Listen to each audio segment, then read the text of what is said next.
Oke, speed lover di sini saya jadinya nggak membetulkan kruk asnya ya, karena saya sudah ditolak 3 bengkel puput. Seperti itu nih, akhirnya saya beli bekas yang masih bagus. Ini harganya 370 ongkir ya, plus ongkir maksudnya. Saya dapatnya di itu daerah Bandung, Jawa Barat. Seperti itu, dan ini yang kruk as yang lama. Ini kruk as yang lama. Jadi kondisinya masih lumayan bagus untuk kruk as bekasnya ya. Terutama bagian ini masih bagus. Nah, ini masih bagus. Sedangkan yang lama, balik. Ini dia. Yang lama seperti itu kondisinya. Dan yang lama ini kan stangnya ini udah cacat ya tuh. Bagian dalamnya udah cacat, sedangkan yang bekas saya beli masih mulus, dan laker-lakernya pun masih aman juga semuanya. Jadi nanti kita langsung pasang aja. Nih, masih aman. Sebenarnya sih yang lama juga masih aman, tapi sayangnya bagian ininya udah aus, dan bagian rumah pen pistonnya juga cacat. Jadi mau nggak mau saya harus ganti aja. Oke, di bengkel puput pertama itu agak ditolaknya karena mekanik yang khusus pembubutannya tuh nggak ada. Terus bengkel puput yang kedua katanya nggak berani karena mata pisaunya dia punyanya yang besar-besar, jadi untuk pembuatan bulir yang kecil-kecil seperti ini dia nggak bisa. Ini ya, pembuatan yang kecil-kecil seperti ini tuh nggak bisa. Terus yang bengkel puput yang ketiga, yang paling tempat bengkel puput yang paling canggih, yaitu MBK, itu nggak berani karena ya takut asnya ini ngolet.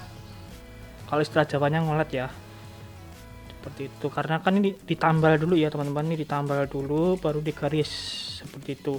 Nah, permasalahannya dia takutnya dia ngolet, asnya ini ngolet ya. Yang tadinya tegak lurus dia bisa miring sedikit gitu, karena as kruk as kalau miring dikit tuh getarnya kerasa ya, apalagi kalau getarannya diteruskan bisa mengakibatkan asnya patah kalau diteruskan ya, teruskan dipakai maksudnya seperti itu. Dan bagian mesinnya sudah kita cuci. Ini kruk as lagi, ini crankcase yang sebelah kiri ya, yang dapat magnet sudah bersih, udah nggak ada lagi lumpur lapindo. Kemudian ini saya tutup karena takutnya kehujanan, soalnya kan bengkelnya ini kan bocor. Seperti itu. Ini bagian kanan sisi magnet, ini bagian kiri CVT, kemudian ini bagian depan head block. Ini headnya sudah saya bersihkan juga, sudah disekur juga. Ini ya, sudah disekur, tinggal pasang aja dan lain sebagainya. Ini bloknya juga sudah di coulter ya. Ini pistonnya saya pakai overdose saya pakai oversize 200, langsung 200 karena yang empunya pengen dijadikan cc nya 120. Ini kan basicnya kan 110 ya, seperti itu. Dan apalagi ya, ini seker lamanya ya, ngancingnya luar biasa ini tuh. Oke, ini kita langsung proses pemasangan kruk as pada crankcase-nya. Tapi saya udah beli seal kruk asnya ya, karena seal kruk asnya kan udah masih mengaret ya, cuma ngaretnya tuh udah agak keras dulu. Jadi sekalian aja lah sealnya ganti, mumpung mesinnya dibelah seperti itu. Harganya berapa ya? Murah kok, 15.000 sama berapa saya lupa, nanti saya kasih harganya nanti ya. Seperti itu. Oke, kita langsung aja proses pemasangannya. Pertama kita pasang dulu bandulnya, kruk asnya, kemudian nanti part-part lainnya. Oke teman-teman, saya di sini agak sedikit menjelaskan. Ternyata setelah saya cek ya, ini saya ngeceknya pas sebentar. Oke, ini dia. Ternyata itu bagian crankcase itu ternyata Ternyata tuh ada pompa olinya, hanya saja pompa olinya itu hanya mengalirkan ke area head cylinder dan kawan-kawan. Jadi tidak mengalirkan ke kruk asnya, ke bagian stang ya. Karena bagian stang itu sudah ada komponen yang saya jelaskan tadi, yang fungsinya itu fungsi sentri ya, fungsi sentrifuga. Jadi pompa olinya nih, ini pompa olinya di sini. Ini pompa olinya di sini. Dia hanya mengalirkan ke head silindernya, tidak mengalirkan oli ke kruk asnya. Jadi pelumasan pada kruk as mengandalkan cover yang ada di samping kruk asnya itu. Sebentar saya ambilkan. Oke, ini dia kruk asnya. Hanya mengandalkan komponen cover ini.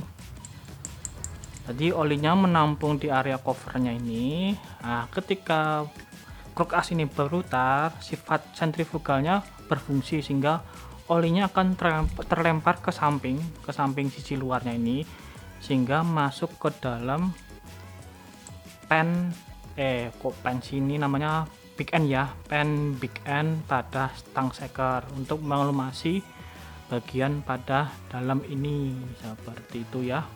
Jelas ya teman-teman ya, pelumasan pada Honda Matic seperti itu. Semua sama dari Vario 110, pokoknya varian Matic Honda modelnya seperti ini. Dan repotnya karena modelnya seperti ini, kita tidak bisa mengganti laker bandul atau bearing bandul kalau mengalami kerusakan. Karena apa? Di sini saya ulangi lagi, karena ketika kita ingin melepas kruk as, khususnya kruk as bagian ini, kita harus melepas covernya dulu ya, seperti ini ya. Nah, ini nggak bisa dilepas teman-teman, kita harus melepas kruk as lagi, melepas covernya ini dulu. Nah, kelemahan cover ini ketika dilepas, covernya akan rusak seperti itu. Makanya itu si Honda atau di bagian spare partnya itu dia menjual kruk as utuh, dia tidak menjual satuan macam stang sekernya saja tuh dia nggak menjual, karena ya ini masalahnya ini nih, seperti itu ya teman-teman ya. Jadi paham ya, sedikit paham ya. Ini kalau teman-teman belum paham atau masih bingung, silahkan tulis saja di kolom komentar, nanti bisa saya akan membalasnya. Seperti itu. Inilah kelemahan Matic Honda. Saya baru nemuin kasus pertama kali ya, kasus ini pertama kali. Seperti itu. Oke, ini sebelum pemasangan teman-teman lumasi dulu ini lakernya, ini kasih apa namanya, olikan ya, olikan lumasi dulu. Kalau ini langsung paslin aja, pakai paslin, penuhin aja biar nggak kelamaan saat pemanasan ya, seperti itu. Dan bagian ininya jangan lupa dikolikan juga teman-teman, olikannya pada bagian sela-sela ini ya. Ini kan ada semacam celah ya, teman-teman kasih olikan aja, teman-teman putar-putar, nanti olinya sudah merata seperti itu. Dan apalagi ya, sudah ya, kita langsung pemasangan kruk asnya. Nanti kita lem, karena bagian crankcase-nya nggak ada gasket, beda sama yang mesin C100 dia ada gasket, sedangkan varian Matic Honda nggak ada gasketnya. Sama juga yang bebek Supra 125, Karisma dan kawan-kawan tuh dia juga nggak ada. Jadi teman-teman bersihkan dulu dari sisa lem, kemudian diberi lem baru lagi. Bagian ini juga ya, bagian ini juga ya, nanti pemasangan sealnya belakangan seperti itu. Oke, kita langsung proses pemasangannya.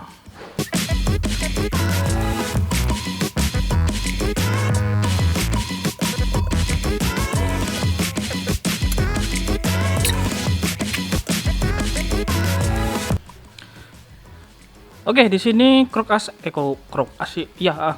sudah terpasang, crankcase-nya juga sudah terpasang. Untuk yang perlu diperhatikan adalah saat memasang kruk as dan kemudian memasang crankcase-nya, teman-teman jangan asal pukul ya. Jadi soalnya kemarin saya maaf ya, nggak saya record karena baterainya udah mau habis, jadi saya terpaksa lewatkan untuk pemasangan kulkasnya. Jadi intinya pastikan posisi stang itu berada di tengah ya. Nah ini kan posisi tengahnya nih ya, ini posisi tengah, kelihatan nggak sih? Bukan kelihatan. Nah ini posisi tengah, diusahakan posisi stang berada di tengah-tengah seperti itu. Dan ketika pemasangan crankcase-nya selesai, biasanya putaran kulkasnya lumayan seret. Jadi setelah memasang crankcase sebelah sini, teman-teman jangan lupa bagian sini ditarik lagi ya, ditarik keluar pakai namanya tracker pasang apa namanya tracker kulkas namanya. Nanti saya tampilkan gambarnya seperti ini. Tarik aja, nanti otomatis si putaran kulkas kembali normal lagi seperti itu ya. Dan ingat, saat masang crankcase jangan main pukul, bisa-bisa nanti kulkasnya tidak balance lagi. Kalau nggak balance biasanya putaran mesin jadi bergetar. Mau nggak mau teman-teman harus bongkar crankcase nya lagi dan kulkasnya di balance ulang. Jadi 2 kali kerja ya. Yang penting jangan main pukul. Oke, di sini kita langsung pasang. Nah, untuk sementara pasang ini di sini ada lidah tensioner. Kita pasang dulu, kemudian nanti kita rakit bagian blok silinder dan head silindernya. Oke, lanjut saja.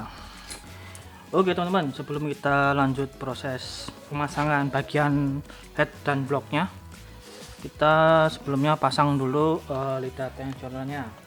Ini berhubung kita belah mesin, jadi sekalianlah kita ganti karet tensioner atau lidah tensionernya.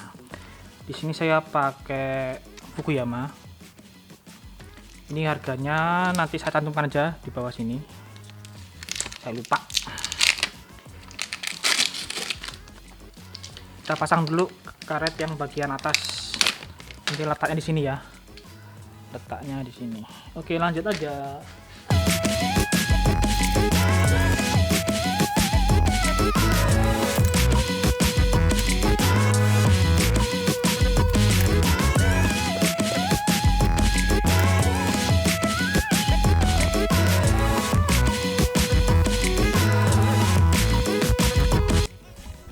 Oke, sudah terpasang. Sili kulkasnya kita belakangan aja. Kita fokus pasang bagian depan.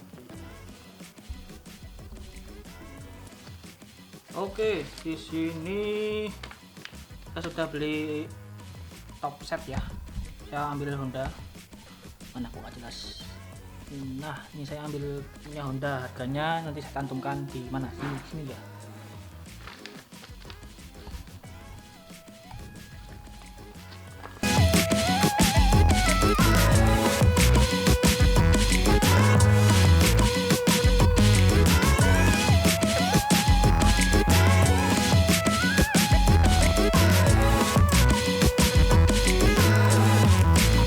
Teman-teman, untuk perakitan ring pistonnya nanti saya akan pemasangannya.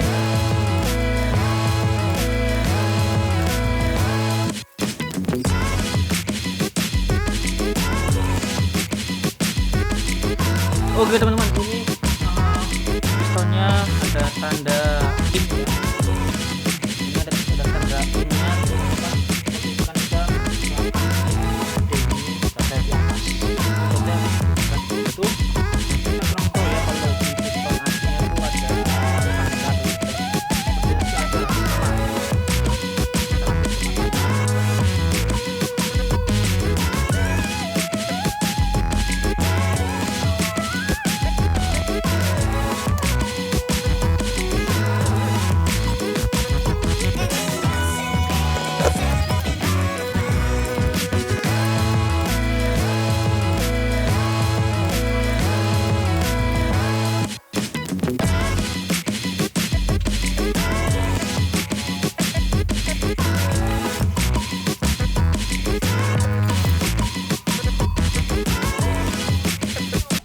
Blok piston sudah kita pasang, jangan lupa kancing pennya jangan lupa dipasang.